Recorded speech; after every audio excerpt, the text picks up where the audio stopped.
Good morning guys, welcome to my new blog. ছোটোবেলায় ভাবতাম হয়তো বড় হলে জীবনটা হয়তো অনেক আনন্দে কাটবে, কিন্তু এখন যত বড় হচ্ছি মনে হচ্ছে না, ছোটোবেলাটাই ভালো ছিল।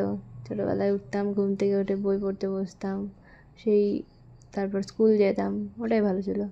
কিন্তু এখন দেখছি বড় হয়ে আরও জীবনটা চেঞ্জ হয়ে যাচ্ছে, যত বড় হচ্ছে তত দায়িত্ব বাড়ছে। আগে সকালবেলা তাড়াতাড়ি ঘুম ভেঙে যেত, আর এখন ঘুমই ভাঙতে চায় না। আর এখনই ঘুম ভাঙা দরকার সকালবেলা করে, এখন ঘুমই ভাঙতে চায় না। তো উঠলাম ঘুম থেকে, উঠে মুখ টুক ধুলাম, তার মাঝখানে আমি ফটো তুলে নিয়েছি, আমার ফটো তুলতে খুবই ভালো লাগে।